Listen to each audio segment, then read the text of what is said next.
आपको गंगा स्नान के पवित्र इंसान समझते थे और देश की अच्छी राजनीति करने वाले समझते। मेरे भाइयों, आपने एक बार दो बार नहीं, तीन बार मुझे एमएलए में जिताया और एक बार मैं हार भी गया। वो हार मेरी थी या आपकी भी थी, जरा दिल पर तय कर लीजिए कि आपने गठबंधन को, हमारे लोगों ने सादा लोही में गठबंधन के नाम पर वोट दे दिया और उसको जब मैं फिर रहा था तो सब वही कह रहा था कि क्या कहने आगे मेरे को स्वागत है, हमारा तो ये एमपी बनना चाहते हैं, एमपी बनना चाहिए। चलिए, आपने जो फैसला किया, मैंने उस फैसले को सराहों पर तस्लीम किया और मैं ये समझा कि 3 बार एमएलए जीतने पर अगर हमारी कोई गलती हुई थी तो हमको सजा मिल गई है और मैं सजा को कबूल करने पर भी तैयार था। लेकिन हाथ रखकर सोचिए, वो शख्स जो अपनी तमाम आयु के बावजूद सिर्फ गठबंधन के नाम पर आपका वोट किया था और ये कहा था कि हम बीजेपी को रोकने का काम करेंगे, तो वो आज कहां पर खड़ा है मालूम है आपको? कहां खड़ा है बोलो? वक्त नहीं है कि तफसील से बात करो। पूरी कंपनी के नाच में नाचने वाला छोकरा नाच रहा था, उसका बाप रो रहा था, लड़के ताली बजा रहे थे। कहा बुढ़ा क्यों रोते हो? कहा कि मैं इसलिए रोता हूँ, वो लड़का जो नाच रहा है वो कोई और नहीं, मेरा बेटा है। मैं अपने मुकद्दर पे रोता हूँ कि मैंने जन्म बेटा दिया था, ये बेटी बनकर रो रहा है। लोगों, आज वो बूढ़ा रो रहा था, कल वो बूढ़ा रो रहा था, आज पूरा कोचा धमन के लोग रोते हो कि नहीं रोते हो? ये हमने चुना था बीजेपी को रोकने के लिए। आज देखो वहां पर पौड़ाखाली में बीजेपी के मंच पर नाच रहा है ये 74% की मुस्लिम आबादी, ये 26% की दलित आबादी। कभी नरेंद्र मोदी की रणनीति को बर्दाश्त नहीं कर सकता कि चीज के लिए आवाज उठाता है।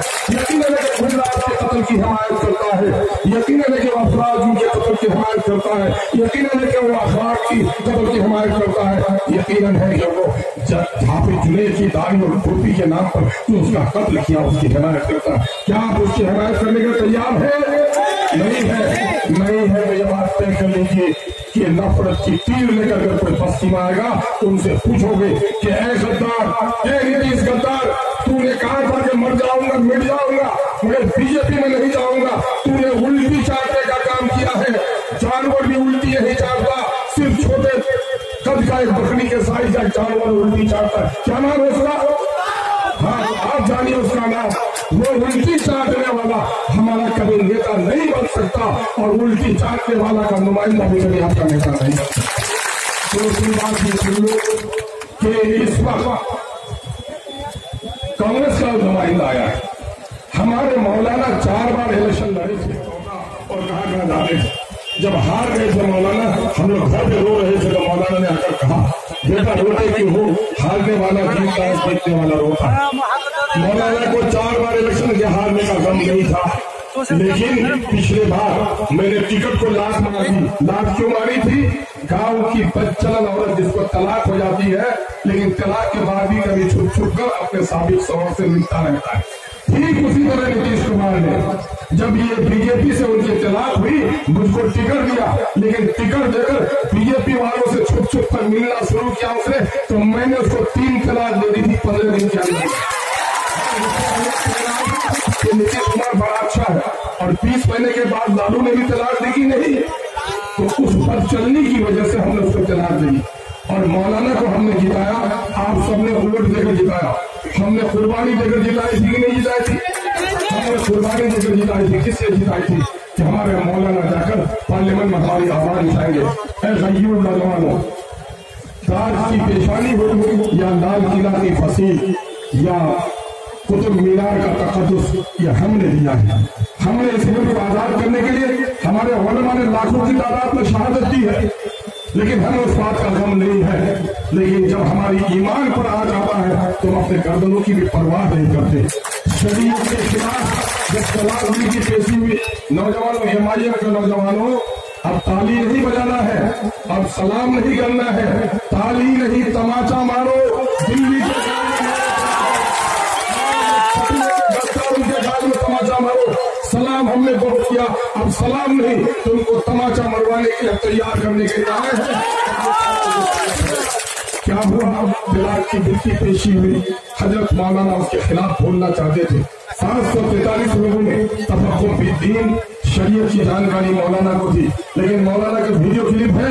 क्या कहा मौलाना ने कि हमारी पार्टी ने हमें बोलने की इजाजत नहीं दी, ये बिल शरीयत के खिलाफ, ये बिल औरतों के हुकूक के खिलाफ, ये बिल कानून हिंदुस्तान के खिलाफ मैं बोलना चाह रहा था, मेरी पार्टी ने बोलने नहीं दिया। ये सही है ना?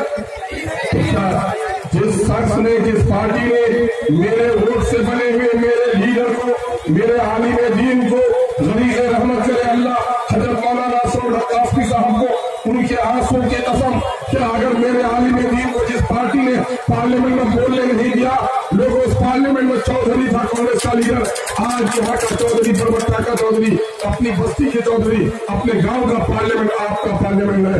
जब उसका कोई नेता या उसका कोई चमचा है तो आपको भी कहना है कि तुमने मेरे लीडर को शरीयत के हमले पर बोलने की इजाजत नहीं दी है। कांग्रेसियों, तुमको अपनी बस्ती में भी हम बोलने की इजाजत नहीं दी। तो दुनिया की कोई ताकत भी अख्तर ईमान को और आपको जीतने से नहीं रोक सकती।